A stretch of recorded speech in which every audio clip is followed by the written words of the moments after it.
Shalom, selamat pagi Bapak Ibu Saudara-saudariku yang terkasih di dalam Tuhan Yesus Kristus. Kita berjumpa kembali dalam renungan pagi embun surgawi. Mari kita akan bersama-sama merenungkan kebenaran firman Tuhan yang terambil di dalam kitab Injil Yohanes 10 ayatnya yang ke-10 dan 11. Demikianlah bunyi firman Tuhan. Pencuri datang hanya untuk mencuri, membunuh dan membinasakan. Aku datang supaya mereka mempunyai hidup dan mempunyainya dalam segala kelimpahan. Akulah gembala yang baik. Gembala yang baik memberikan nyawanya bagi domba-dombanya. Saudaraku yang terkasih di dalam Tuhan Yesus Kristus, firman Tuhan ini dengan tema Sang Gembala Agung. Sang Gembala Agung. Pencuri datang hanya untuk mencuri, membunuh, dan membinasakan.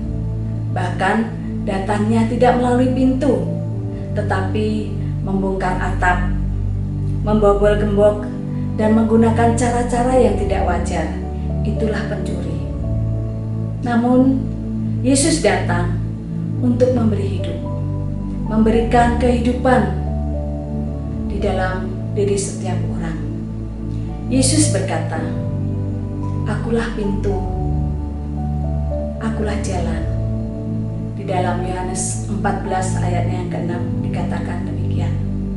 Akulah jalan, kebenaran dan hidup. Tidak ada seorang pun yang datang kepada Bapa kalau tidak melalui aku. Yesus datang untuk mencari domba-domba yang terhilang dengan memberikan nyawanya agar mereka selamat. Yesus adalah gembala yang baik.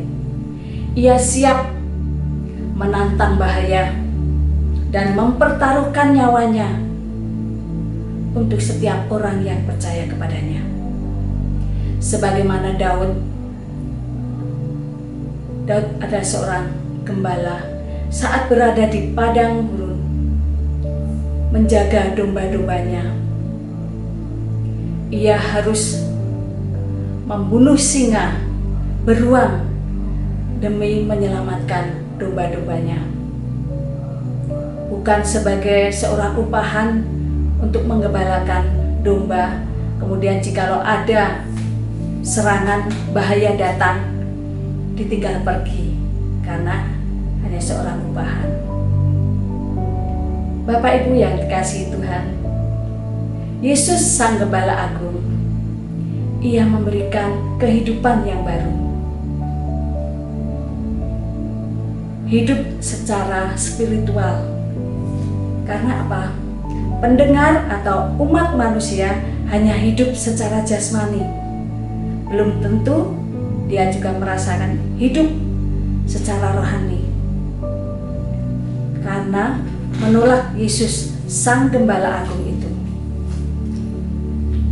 Saudaraku yang dikasihi oleh Tuhan Yesus Kristus, manusia sudah jatuh ke dalam dosa dan tidak memiliki hubungan yang indah dengan Allah.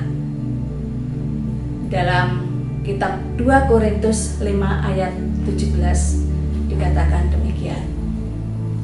Jadi siapa yang ada di dalam Kristus, ia adalah ciptaan baru. Yang lama sudah berlalu, sesungguhnya yang baru sudah datang. Mari, saudaraku yang terkasih di dalam Tuhan Yesus Kristus, kita datang kepada Yesus, Sang Gembala Agung, untuk menerima keselamatan yang kekal, yaitu Tuhan Yesus Kristus. Kita serahkan hidup kita dalam tangan kuasa Tuhan, Sang Gembala Agung. Kita harus hidup mengikuti apa yang menjadi pertolongan di dalam kehidupan kita. Tuhan berkata, "Akulah gembala yang baik." Gembala yang baik memberikan nyawanya bagi domba-dombanya. Percayakan hidup kita hanya kepadanya, Sang Juru Selamat, Tuhan Yesus Kristus. Kiranya Tuhan memberkati kita.